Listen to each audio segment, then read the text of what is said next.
नमस्कार मित्रांनो, स्वागत आहे तुमचं पुन्हा एकदा गव्हर्नमेंट जॉब गुरु या आपल्या माय बोली मराठी यूट्यूब चॅनलवर। या चॅनलवर आपण सरकारी योजना, सरकारी GR, त्याचप्रमाणे MPSC, UPSC, गव्हर्नमेंट जॉब याबद्दलची संपूर्ण माहिती देत असतो। तर चॅनलवर जर नवीन असाल तर चॅनलला सबस्क्राइब करायला विसरू नका। तर बघा, MPSC आयोगाकडून एक नवीन GR प्रसिद्ध झालाय नुकताच। वयोमर्यादा संदर्भात असलेल्या या GR मध्ये नेमकं काय म्हटलंय याबद्दलची संपूर्ण माहिती आपण या व्हिडिओमध्ये पाहणार आहोत। तर व्हिडिओ अजिबात स्किप करू नका, संपूर्ण माहिती पहा, नाहीतर तुम्हाला माहिती समजणार नाही। तर चला बघा, शासन सेवेत सरळ सेवेने नियुक्तीसाठी महाराष्ट्र लोकसेवा आयोगाकडून आयोजित करण्यात येणाऱ्या परीक्षा संदर्भात कमाल वयोमर्यादा शिथिलता देण्याबाबत हा GR आहे। तर बघा, पहिलं काय, सामान्य प्रशासन विभाग शासन निर्णय पहिला काय बघा, दिनांक 25/4/2016 आहे। दुसरा जो शासन निर्णय आहे तो 3 मार्च 2023 चा आहे। त्यानंतर तिसरा जो आहे तो 26 फेब्रुवारी 2024 आहे। तो कोणता निर्णय आहे, महाराष्ट्र राज्यातील सामाजिक आणि शैक्षणिक दृष्ट्या मागास वर्गाकरिता आरक्षण अधिनियम आहे, बरोबर।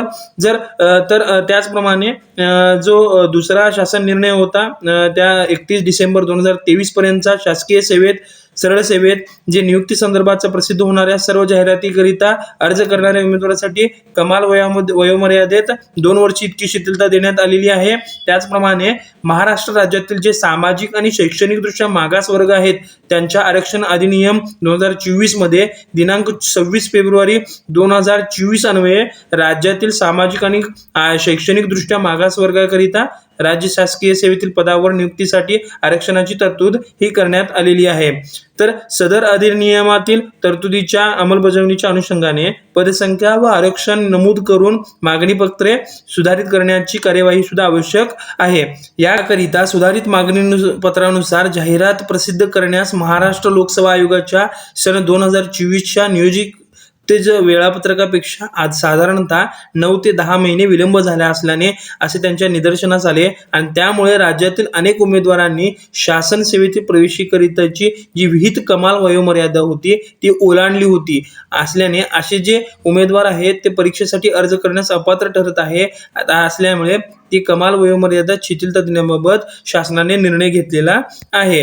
तर बघा, शासन निर्णय काय असणार आहे बघा, प्रस्तावनेतील नमूद करण्याचा जो विचार करून शासन निर्णयाने खालीलप्रमाणे सूचना दिलेली आहेत।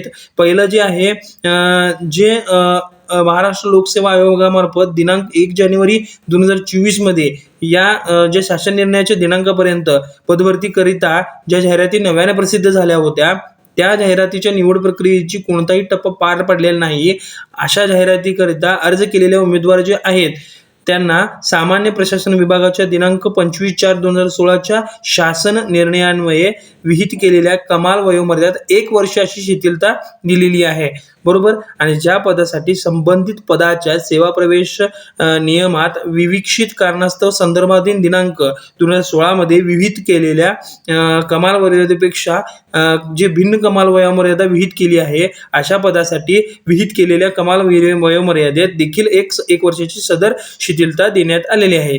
यामुळे जे उमेदवार अशा जाहिरातीकरिता अर्ज करण्यास पात्र होत आहेत त्यांना अर्ज सादर करण्यासाठी महाराष्ट्र लोकसेवा आयोगाने एक वेळची संधी उपलब्ध करून दिलेली आहे। त्याचप्रमाणे सदर शिथिलता ही केवळ एक वेळची संधी म्हणून त्यांनी लागू करण्यात आली जरी असली, या शासन निर्णयानंतर प्रसिद्ध होणाऱ्या जाहिरातीसाठी अर्ज करणाऱ्या उमेदवारीकरिता जे संबंधित पदाच्या सेवा प्रवेशात नियमात काही शासन निर्णयात विहित केलेल्या कमाल वयोमर्यादा जो आहे तो लागू राहणार आहे, बरोबर। ही जे सदर शासन निर्णय जो GR आहे तो महाराष्ट्र शासनाच्या या www.maharashtra.gov.in या संकेतस्थळावर तुम्ही जाऊन बघू शकता। तर चला विद्यार्थी मित्रांनो, तुम्हाला हा GR समजला असेल असं मी समजतो। तर व्हिडिओ जेवढा होता होईल तेवढं शेअर करा। तर भेटूया पुन्हा एकदा अशाच एका नवीन व्हिडिओमध्ये।